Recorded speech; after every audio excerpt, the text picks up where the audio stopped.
You're listening to Shoe In, covering the ins and outs of all things footwear, from sneakers to heels, loafers to slippers, and every type of shoe in between. Brought to you by the FDRA, the Footwear Industries Association focused on retail, trade, politics, and fashion, helping create and enhance conversations on all things footwear. And now your footwear insiders, Matt Priest and Andy Holt. Welcome to Shoe and Show Live. Yeah, Shoe and Show Live. It's sponsored by Crunchy Cheetos. And we're out. All right. And that's the show, folks. We've fulfilled our sponsorship obligation to Cheetos. Chester Cheetos. Is that what's his name? Chester Cheetah. Cheetah. Yep. He's not a puma, I'll tell you that much. Jasmine. Look, don't let anyone know about us, okay? It's inside. Folks, welcome back to the Shoe and Show. Thanks so much if you're tuning in live. If you're not, you might be watching this later. That's great. Fine. That's right. But you missed out on the ability to actually communicate with us live on screen, text in your questions. So if you do have questions, there's a chat box there. You can type them in. Yep. And we actually do have a guest today. It's not just us talking as usual. I know. Bantering about the Polk and Priest pontification. Yeah, we do have a guest, and that's Tiffany Beers, who's live with us from California. Tiffany's our Footwear Innovation Advisor. She is an icon in the areas of footwear design, development, and now she's on to different, greener pastures, but she's back here with us on Shoe and Show Live and in person. Pulling Tiffany, her back down into the muck. Welcome. Pulling her down into the muck and the mire. Welcome, Tiffany. Thank you. It's a pleasure to be here. I can't wait to understand this conversation we're about to have. Me too. I feel like my wife says this every single night. I'm trying to unpack what you're saying. You make no sense. That's what she's saying to you? Please stop. Yeah. Exactly right. That makes sense. All right, so let's get right to it. We were talking about some of the things that we're seeing out there as it relates to innovations within our industry. And one company in particular seems to be firing on all cylinders. They seem to just have a plan that's in place that's going to be impactful to our industry. They have for a long time, but every once in a while they may lag a little bit just based on the sales of the strength of sales of athletic footwear in particular. But Foot Locker is just making a lot of really interesting investments, Tiffany. And as someone who was at Nike and understands the athletic shoe business so well, what is your take on some of these investments, which we can go through one by one? But what's your take on it from the outset? Yeah, I think it's fascinating. I mean, this is definitely what I'm watching in the footwear world, because this is innovation coming from a different place. Like, it's rare that you see a retailer investing in a shoe design school, right? Which you can see the indirect connection, but it's not a direct connection, right? So that's their investment in pencil. Yeah. And then you have the investment in Super Heroic, which is Jason Mayden's brand, who was a designer at Pencil, who basically wants to promote play with kids. I mean, again, not a direct connection to Foot Locker, but those kids playing are going to buy those shoes, right? And then lastly, their investment in GOAT, which was the most surprising, and I think it's absolutely brilliant idea. I mean, to know exactly what's going in and happening in the kind of black market of shoes, I think it's brilliant. And if they harness the data coming out of there, I think they're going to be so far ahead of the retailers. And I actually think some of the retailers like Nike and Adidas that are trying to drive business to their websites are going to have to watch out for Foot Locker. That's really interesting. Can we talk about what GOAT is? Yeah, greatest of all time. It's an acronym, it's an athletic acronym, but it's essentially a competitor to StockX. Am I correct on that? Yeah, exactly. So they basically resell shoes, and then they do get some of their own lines and product from the various brands. But yeah, basically it's a resale market like StockX. And is there? I just know StockX better because I've used it 4 or 5 times over my life. Is there one that's bigger than the other? I think it was a $100 million investment from Foot Locker to GOAT. I mean, which one is the king right now? Will that $100 million do a lot to boost the GOAT brand itself? That I'm not sure which one's king right now. I know they go back and forth because you have other players, right? Like Flight Club and Stadium Goods. Mm-hmm. So there's other players in this world too that are more brick and mortar retail. But I think GOAT having access to Foot Locker information and vice versa will probably bring GOAT to the top of the pile, but that's just my guess. I think the interesting thing that GOAT does on their website is they show you shoes like sort of the top sneakers that are under retail price. So like if you want it, you can find it under the retail price, which is kind of nice. I don't know that StockX, they show you what it is in comparison, but they don't GOAT just has a different filter they put everything through. That's interesting. I've seen this before. Have you? Where is that? Miracle on 34th Street, 1934 edition. Do tell. Walk us back. Well, it's where when they walked in and the Santa Claus started telling them where they could go get a better deal. Yeah. And then Macy was like, "That's the greatest Goodwill ambassador campaign we've ever seen." So they started making those books full of all the circulars, and they would tell their customers where it was cheaper to get, and the customers were confused why they would do that, but it builded brand. That's right? what Santa does, man. He's a giving guy. So GOAT apparently is the modern day 34th Street. They are. Christmas, whatever. Well, what's interesting about that analogy, Andy, is that in the modern day retail arena, data is king. I mean, it seems to me that data is what's driving. I mean, Nike's made a lot of investments in technology companies and data services in the ways in which we measure how many miles we run versus how many Twinkies I eat during a day. It just seems like these companies are trying to figure out these big data mining opportunities to help excel their bottom lines. Yeah, I think so. I mean, I think I remember when we first started looking at data a lot and like there's always almost too much data, right? So knowing how to filter it into exactly what you need to change your product or business, like that's key. And that's the really hard thing to do with it. I mean, it's like me saying like GOAT, if they can if Foot Locker can have access to GOAT and understand how the prices fluctuate on a launch versus right after the launch, they could just shift the retail product over to GOAT. Like if they know it's going to go over the sale of retail, it would make more sense for Foot Locker to shift all of that all that product to GOAT, sell it at a higher price, and then once it comes down, they just sell it in their retail. Shift it back. Yeah. So there could be laws against that. Maybe I'm not a business person. Don't worry about that afterwards. No, but this show is about ideas like that. I think you're right. It's like figuring out how to rechannel it. So there may be rules in effect if they're doing something with Nike. Nike says you have to do this in brick and mortar to build it. But I mean, we're essentially talking about digital launches at this point, full digital launches, and some of that happens. But the channels would be different, right? It wouldn't be on just Nike's website. It wouldn't just be on Foot Locker's. All of a sudden, you've got this really cool, hip side, kind of website and the side brand that people are really looking at and interested in. But that also changes kind of the narrative of when we're talking about where we get our shoes from. Because Matt will tell you if he goes to Foot Locker, he will tell me what the shoe it is because I don't know what it is generally, and then he'll tell me where he got it. I got it from Foot Locker. All right, I got that. Right. Maybe now GOAT becomes that go-to source where people think it's super cool to go to GOAT and buy things now, right? So the branding's changing and morphing in different ways. Well, if you think about the audience, if the goal is to create an audience, either from a grassroots perspective, so Nike launches the sneaker app, Foot Action has an app, Foot Locker has an app, and you develop it in that way, or you go out and buy it. And I think Foot Locker seems to have done both. They have their own app with drops and locations and information on footwear, but they clearly probably didn't have the mass that they thought the potential for the massive customer base that they could develop just by going and investing in the GOAT group. And just so everyone knows, Flight Club is also part of the GOAT group. So it's both of these channels that they've invested in. And Blake, I've got the GOAT up right now under retail where I'm actually looking at those if you want to pull that up on the screen for people to take a look at, which is pretty cool. A lot of colorways. Ton of colorways on here. Very cool. The interesting thing. Go ahead. No, you go ahead.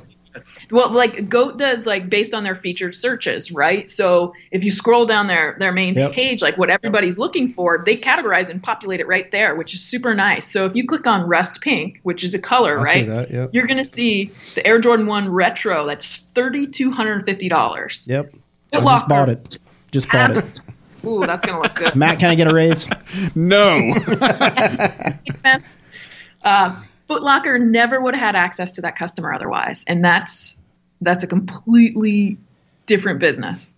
This is the whole Amazon thing though too, right? So I'm going to tie in something completely outside our industry. In two ways. One is Amazon. So when Amazon was going out and trying to figure out where they're going to put those warehouses, they were collecting information on all the localities, right? So they got their 5 and 10 year plans for infrastructure, for economic development, for challenges at localities. So they got that from like 50 different municipalities around the country. So all of a sudden they're going to know their transportation and supply chain issues down the road based on where the infrastructure investments are going. So even though they didn't place the warehouse in Austin, Texas, they know if Austin, Texas is building out infrastructure and how many trucks they may need there or how few trucks they may need there, and they can reorganize their supply chains and warehouses around that mentality and that data that they all have now. Right. The other side of that too is the recent announcement by McDonald's investing in a personalization AI service where their boards, when you go up in the drive-thru, are going to tag you and they're going to personalize product to what you order. So if you order a Big Mac meal, they will pop up on the screen something that they have from your previous account have purchased and know it could be a great add-on, and they're going to boom their sales based on this personalization idea of the same thing that we're seeing here with Goat, but imagine you go on there and it identifies who you are. And it tells you like Rust Pink, so you don't go down to feature searches down the page. It pops up. It's like, I know you like this, and I know you like that, and I know you like that. I'm going to combine all three. I'm going to give you up front. I'm going to sell you up front and get you, right? Yeah.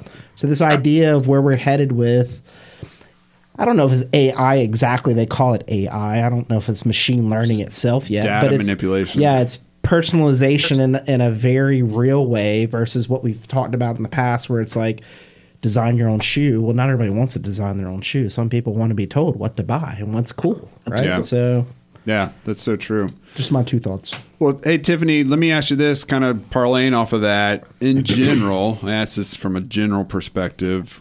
When you're in the product development stage, are you being fed data on current trends, on consumer behaviors? What are there silos for how a company distributes data in general throughout its company to people in product development, marketing, sales, real estate, compliance, or is it something that is data driving all the decisions within a major footwear brand these days? How does that all work?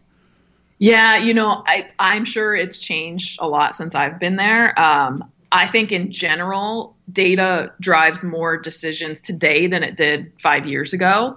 But I also think people have seen the data, and maybe data, just like everything else. I actually read this article. I can't remember where it's from, but data can be interpreted in any direction. Like unless data is definitive or statistically significant, which are very specific measures for those things, it can be, people generally take out the data to back their decision.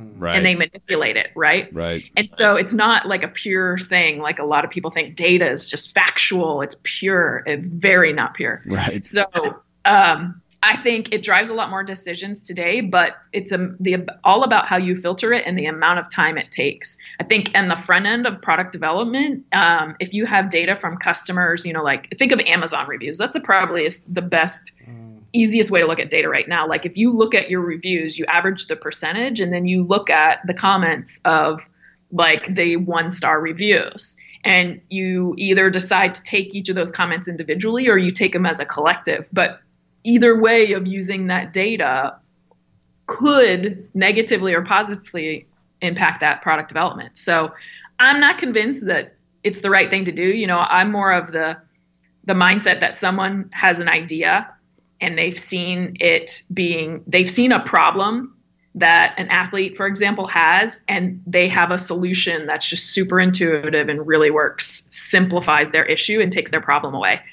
That's not data driven. It's just creative problem solving. That's anecdotal driven, ultimately.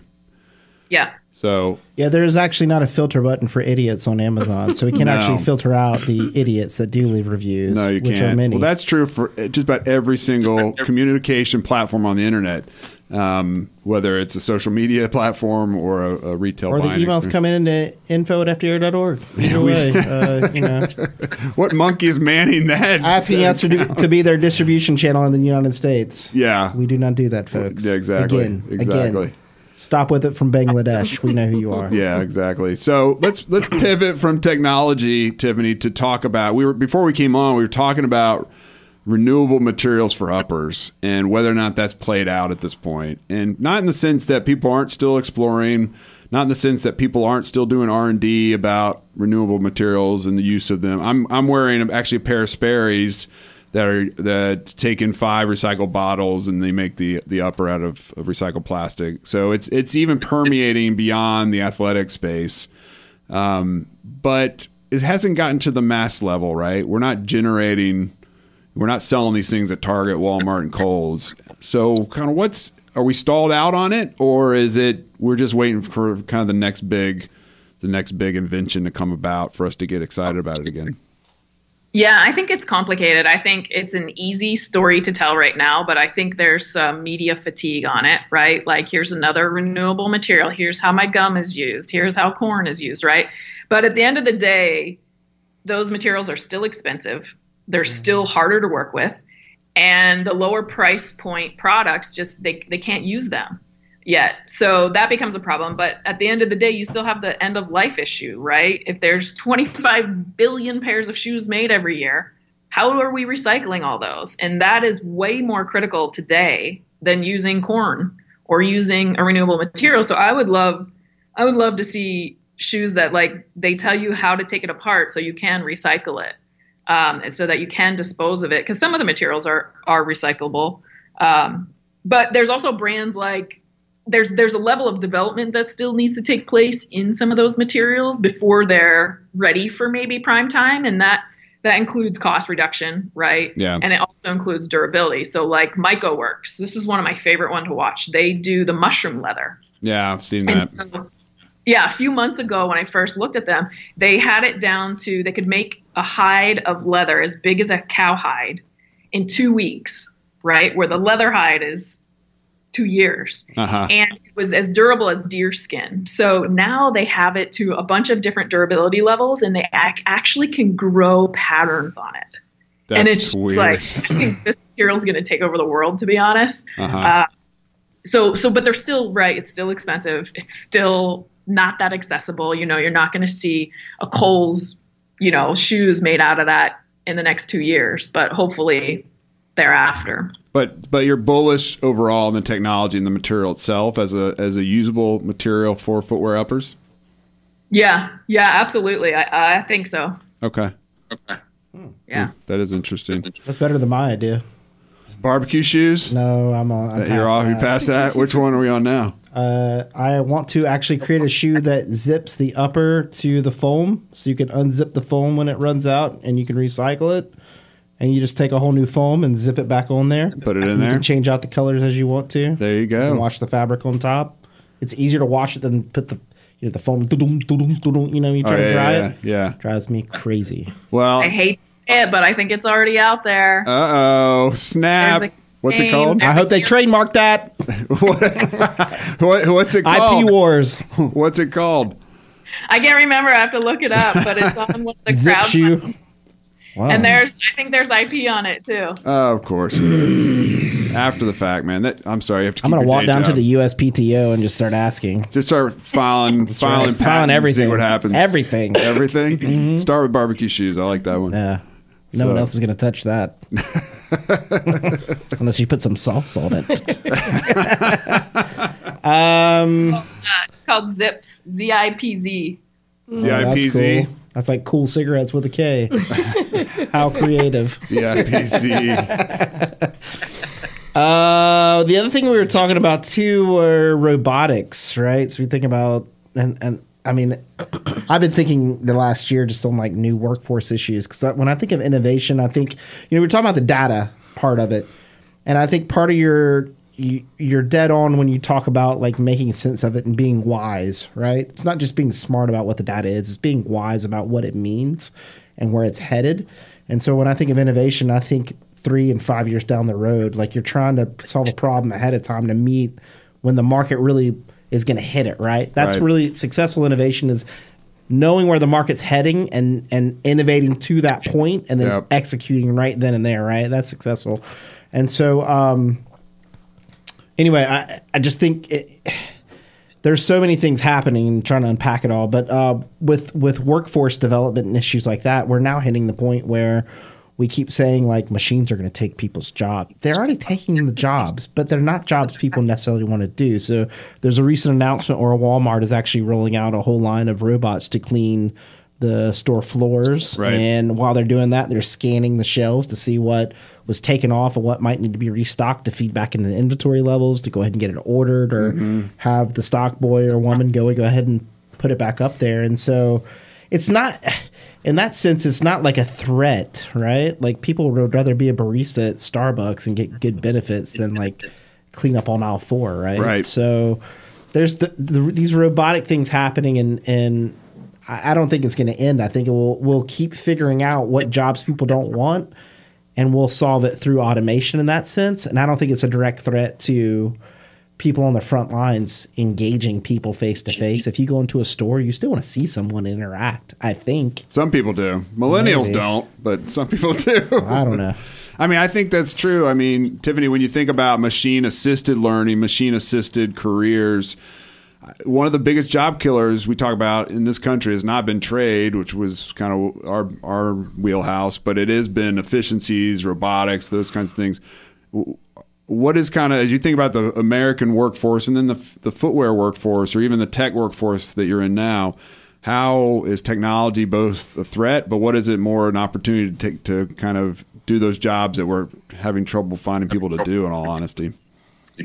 Yeah, this is a fascinating conversation. You know, I got a plastics engineering degree, so injection molding was a big part of what I learned and did in my early career. And that was in the, late 90s, early 2000s when it became cheaper to build molds in China. Yeah. And so like that was very threatening at the time. And so you kind of look at it.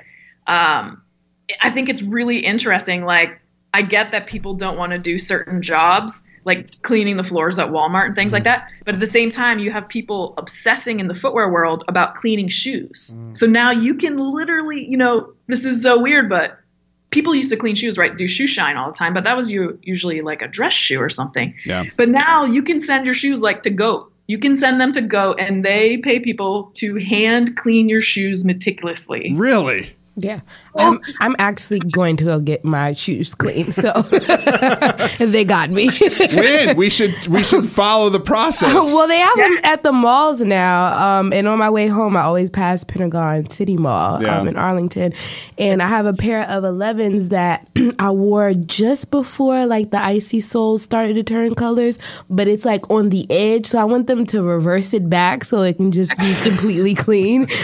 So I'm going to pay the money. I'll clean it for you, Jasmine.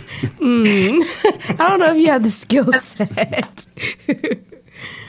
Yeah, so I think it's interesting, right? Because it comes back to like for some reason cleaning sneakers now is popular. Yeah, it was a need that people had that wasn't being addressed, and now there's 4 or 5 brands in the market that are just taking over in that respect. So I think that's interesting. And then I think robotics is, here's the thing about robotics. You have to know how to do what you want it to do to program it.